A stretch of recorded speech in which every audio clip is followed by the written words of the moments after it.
ഞാനും കുഞ്ഞാറ്റ് റെഡി ആയിട്ട് നമ്മുടെ വീടിന്റെ അടുത്തുള്ള അമ്പലത്തിൽ പോവാണ്. അതായത് കുറുമക്കാവ് ദേവീക്ഷേത്രം. ഇന്നിവിടെ ഉത്സവം ഉണ്ടാ. അമ്മ കയറി ചെന്നപ്പോ തന്നെ കണ്ട കാഴ്ച ഇതാണ്ടാ. ഇത് കണ്ടില്ലേ, നോക്കിയേ.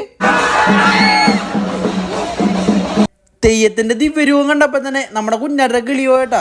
പോയ കിളി തിരിച്ചു വരുത്താൻ വേണ്ടി നമ്മ ചെണ്ടക്കാരുടെ പോയിരുന്നപ്പോഴാണ് എന്റെ ഒരു പഴയ സുഹൃത്തിനെ കണ്ടത്. ഇവന്റെ പേരാ നന്ദു. ഇവനറിയാവുന്ന ജസ്റ്റ് ഒന്ന് കമന്റ് ചെയ്താക്കട്ടാ. പൂരത്തിന് എന്ത് തന്ത വൈവ്, എന്ത് ന്യൂജൻ വൈവ്, എല്ലാരും ഒരേ വൈബനെ. ഇത് കണ്ടില്ലേ അപ്പൂപ്പനൊക്കെ എന്താ കളി, ഏതാ താളം. അവിടത്തെ താളം ചവിട്ട് കഴിഞ്ഞ് നമ്മ നേരെ പോയത് കാവടി എടുത്താണ്ടാ.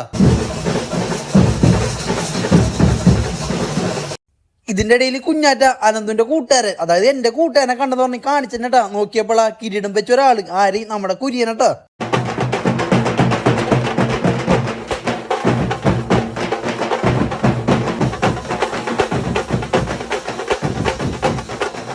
ഇതുപോലെ ഏതെങ്കിലും പരിപാടി കളറാക്കി ഉണ്ടെങ്കിൽ നമ്മുടെ ചെക്കന്മാരായിട്ട് ഒന്ന് കോണ്ടാക്ട് ചെയ്തോട്ടാ. അവന്മാരാണെങ്കിൽ സെറ്റ് ആക്കി തരും. ഇൻസ്റ്റഡിയെ താഴെ കൊടുത്തിട്ടുണ്ട്. കുഞ്ഞാറ്റാണെങ്കിലാ എന്റെ തോളത്ത് കയറിന്ന് ഒരേ താളം പിടിച്ചോണ്ടിരിക്കാനുണ്ടാ. എനിക്കാണെങ്കിലാ മര്യാദക്ക് വീഡിയോ എടുക്കാൻ പോലും പറ്റണില്ല. കുര്യന്റെ കൊട്ട് കഴിഞ്ഞപ്പോഴേക്കും കുര്യന്റെ കഴുത്തിലാണെങ്കിലാ ഇഷ്ടം പോലെ ഞോട്ടുമാല. അതിന് പറഞ്ഞ ഊര് മേടിച്ചിട്ടാ. ആർക്ക്? കുഞ്ഞാറ്റയ്ക്ക് വേണ്ടി. എന്തിനീ കളിപ്പാട്ടം മേടിക്കാനേ.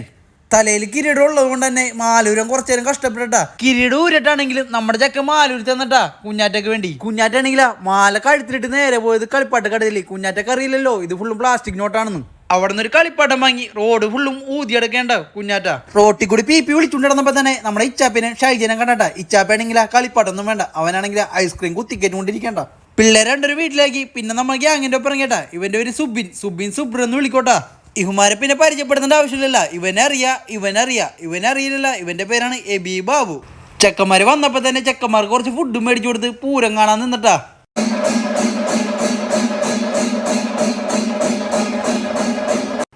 അങ്ങനെ പൂരം കണ്ടു കഴിഞ്ഞ് ഈ ഇരിപ്പിരിക്കണ് വെടിക്കെട്ടിന് വേണ്ടിയുള്ള ഇരിപ്പാണ്ട. വെടിക്കെട്ട് എന്താവോ എന്തോ, നോക്കി നോക്കാം.